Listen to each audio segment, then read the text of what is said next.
اینجا студияи марказии радиои озодӣ аст ва шумо барномаи хабариро тамошо доред. ман шалои гулхоҷа хабару гузоришро муаррифӣ мекунам. имрӯз 26 сентябр ин мавзӯъҳоро дорем. як вакили мудофиаи беларусӣ тасдиқ кард ки фаъоли мухолифини тоҷик дар роҳ ба нишасти варшава боздошт шудаасту онҳо аз ҳуқуқи ӯ ҳимоят мекунанд. баъди баҳсҳои зиёд дар тоҷикистон бонки исломӣ фаъол мешавад. оё тавҳид бонк интизороти соҳибкоронро бароварда хоҳад сохт? аз 25-26 то 30 чанда фоизҳои бонкҳои мо ҳеҷ мумкин не инҳо ба кор кардан. корхонае ки навтаъсис ва пизишкон коҳиши таваллудро дар тоҷикистон ҳамчун пешрафт ҷило медиҳанд. тоҷикони анъанавӣ пешгирӣ аз обистанӣ ва исқоти ҳамлро дуруст намешуморанд. худованд медонад чӣ чиз диҳад, чӣ давлат як фарзанд як неъмати бебаҳост. 25 сентябр фаъолони мухолифини ҳукумати тоҷикистон дар ҷаласаи созмони амнияту ҳамкории аврупо дар варшава иттилоъ пахш намуданд, ки яке аз фаъолони онҳо дар роҳ ба сӯи нишаст дар марзи Белорусия ва Литва боздошт шудааст. мухолифини тоҷик тахмин мекунанд, ки ӯ бо дархости Тоҷикистон дастгир гардид. дар суҳбат бо радиои озодии ҳомии ҳуқуқи башари Белорус аз созмони Human Константа ин иттилоъро тасдиқ кард. феълан ҳамин қадар маълум аст, ки Беларус масъалаи супурдани ӯро ба Тоҷикистон матраҳ мекунад. ҳоло ӯ дар боздоштгоҳи шаҳри Сморгани вилояти Гродно нигаҳдорӣ мешавад. мо парвандаи ӯро пайгирӣ ва талош мекунем, ки аз ҳуқуқи ӯ ҳимоят кунем, то ки шиканҷа нашавад. ҳоло як нигаронии мо ин аст, ки ӯро ба Русия истирдод накунанд. Тоҷикистон узви созмони ҳамкориҳои Шонҳой аст. метавонанд ҷараёни супурдани ӯро роҳандозӣ кунанд. ин хатар вуҷуд дорад. барои мо хеле муҳим аст, ки ӯро дар шароите нагузоранд, ки ҳуқуқаш поймол шавад.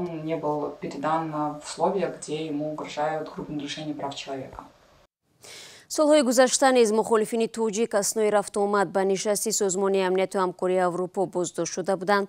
аз ҷумла яке аз фаъолони мухолифин Мирзо Раҳим Кузов дар фурудгоҳи байналмилалии шаҳри Афинаи Юнон дастгир шуда 2 моҳ дар боздоштгоҳи ин кишвар ба сар бурд.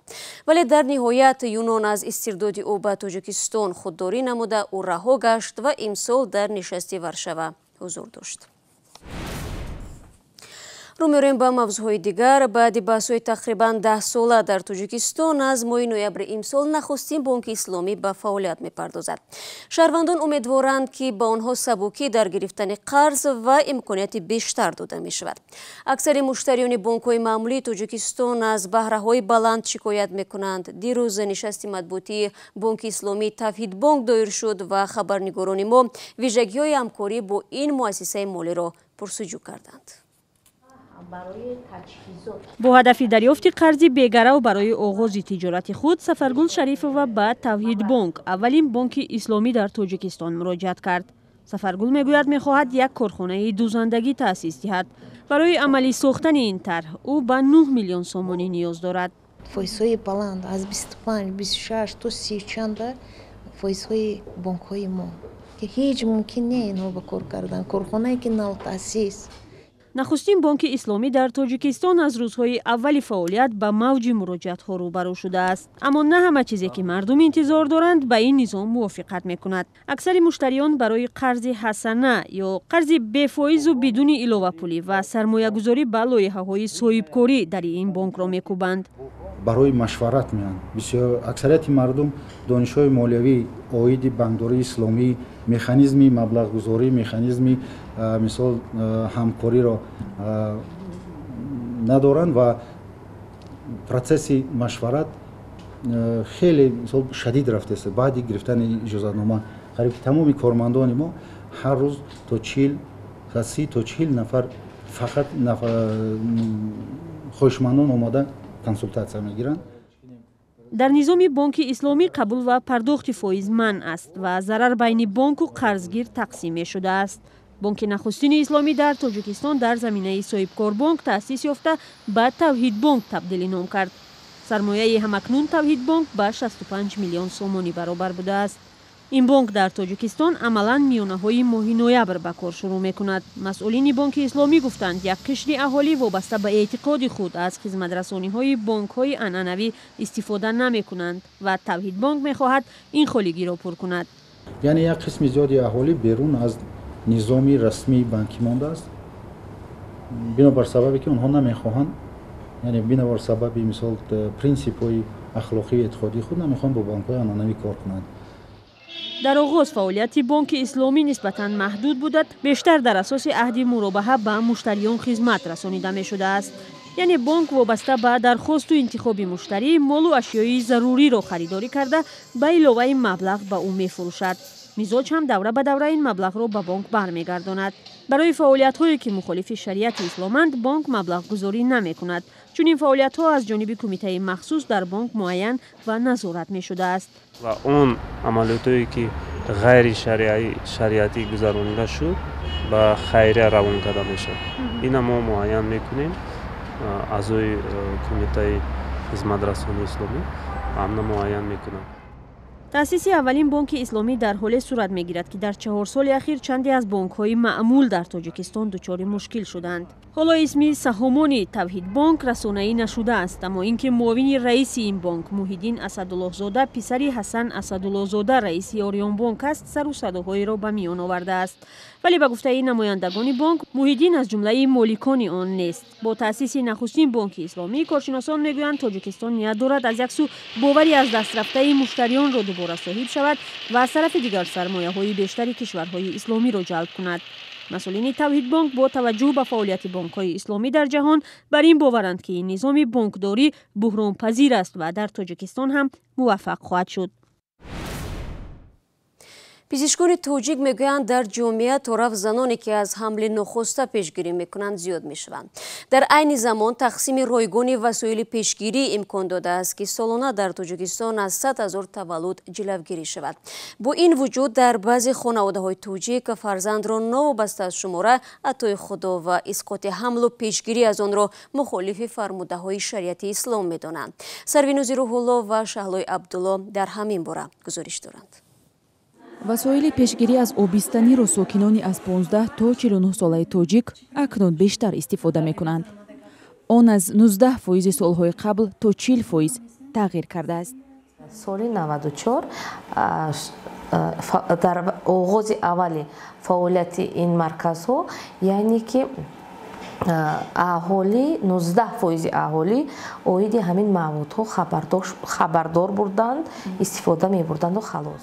дар тоҷикистон созмонҳои байналмилалӣ ва ҷамъиятӣ дар ҳамкорӣ бо мақомот ба мавзӯи пешгирӣ аз ҳамли нохоста сару кор доранд. дар кишвар даҳҳо маркази арзӣ вуҷуд кардааст ки ҳатто дар дурдасттарин деҳот васоили пешгирӣ аз обистаниро дастрас мекунанд. коршиносон бар инанд ки риоя накардани фосилаи таваллуд зани тоҷикро бемадор ва бемор мекунад. вақте зан пайҳам таваллуд мекунад, вай маиб мешад зан. хубтараш аз ҳам рифола истифода кунам, ахсар баъд дер таваллуд кунам. исҳоқ бо ҳамсараш 4 фарзанд доранд. панҷумашро намехостанд. як тега аборт кардам, баъди ҳаму инам касалу сарчина киста пайдо шид, мумкин тозааш накам, мумкин чида бошид, инами шаҳрам балнисам ё ин дафъа операсияш кардам. далер падари ду кӯдак аст. ҷонибдори бонизомӣ дар таваллуд ва истифода аз васоили пешгирӣ аз ҳамл аст, аммо иқрор аст аз он истифода накардааст. мо дар фикршам нестем, дар бораи вообще гапам нест. бар тибқи иттилои расмӣ 50% занон аз ҳалқаи дохили раҳмӣ истифода мекунанд. ин хоҳиши занон барои ба назм даровардани ҳомиладорӣ гоҳҳо интиқодҳои шадид мешавад. худованд ва фардаи зани мардак якам як кор қатъи машғул шавад, худованд медонад чӣ чиз диҳад, чӣ давлат. як фарзанд як неъмати бебаҳост.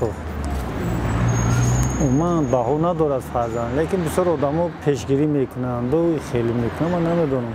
дар ҷаҳон ҳар сол 26 сентябр рӯзи пешгирӣ аз ҳамли нохоста таҷлил мешавад. аз соли 2007 он шиёри пешгирӣ аз ҳамли нохоста зиндагӣ ва масъулияти шумостро гирифтааст. ҳамасола тарғиботи мақомоти ҳифзи сиҳатии тоҷик ба оилаҳо дар хусуси эҳтиёт аз таваллуди зиёд меафзояд. миёни тасаввурҳои роиҷ ва ин тавсияҳо дар ҷомеаи суннатӣ бархурди ҷиддист ки иҷрои барномаҳоро дар ин самт кунд мекунад. دو روز پس بعد دو تأخیر و شکست مذاکرات آمریکا با طالبان در افغانستان انتخابات پرزیدنتی برگزار می شود.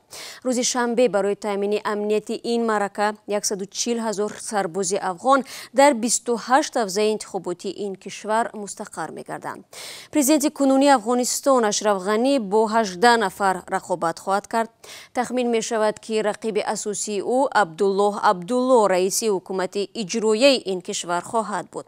در انتخابات امسال جنگسالار گلبدین حکمتیار نامزدیش را پیشبری کرده است که در کشتاری هزاران مردم آسایشته در سالهای 90 متهم می شود.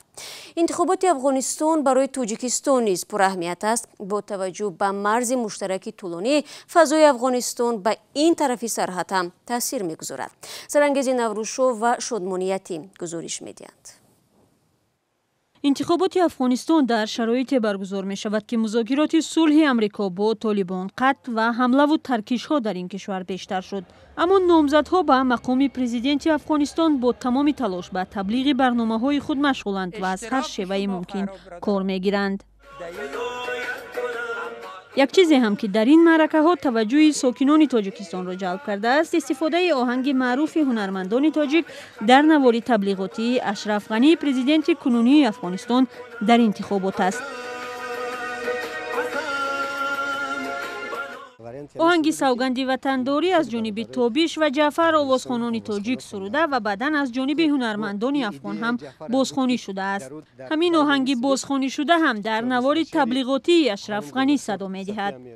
تابیش مؤلف آهنگ قسم میگوید استفاده آهنگ او در کارزار انتخاباتی کشور همسایه و مخصوصاً از جانب خود پرزیدنت باعث افتخارش است. برای من مهم نبود که از کدام مثلا حزب سیاسی استفاده می شود. اگر یک قدم به صلح آورده باشه و به وحدت یگانه‌ای که ما داریم، خوشبخت‌ترین انسانم. تحلیلگران میگویند انتخابات نوبتی افغانستان از چند جهت از معرکه‌های سیاسی گذشته فرق دارد. به نظر من نامزدی که در قدم اول باید صلح در افغانستان پیاده کنه و در قدم دوم خیلی از پروژه های بزرگ اقتصادی که به دلیل ناامنی در افغانستان در حال تعویقند اینها عملا تطبیق شوند و یک رفاه و پیشروی و ترقی سرتاسری را در منطقه عملی کنند. رحمت الله عبداللهیف که در مسائل افغانستان تحلیل‌های زیاد دارد بر این نظر است که در صحنه سیاسی آن کشور هیچ گروه یا قوم در علیحدگی نمیتواند به حل بحران افغانستان موفق شود. تامین امنیت، مسائل رشد مناسبت‌ها با کشورهای همسایه، مسائل رشد مناسبت‌های تجارتی، فکر می‌کنم این مسائل هستند که برای نیروهای سیاسی افغانستان مسائل کلیدی به حساب می‌روند. اکثر ساکنان تاجیکستان بر این نظرند که نفری که در افغانستان سر قدرت می آید باید در قدم اول برای این کشور صلح بیارد. خود ساکنان افغانستان حالا آرزوی یک انتخابات شفاف را دارند. به خاطر از اینکه ما یک سرنوشت خوبتر داشته باشیم نیاز است که یک انتخابات شفاف داشته باشیم. فرهنگ و زبان و هم حدود 1400 کیلومتر مرز مشترک تاجیکستان و افغانستان را به هم نزدیک می کند. هر تحولات در این دو کشور همیشه مورد توجه جانب هاست. از این رو نتیجه انتخابات شفاف را در این سوی عامو بی‌صبرانه انتظارند.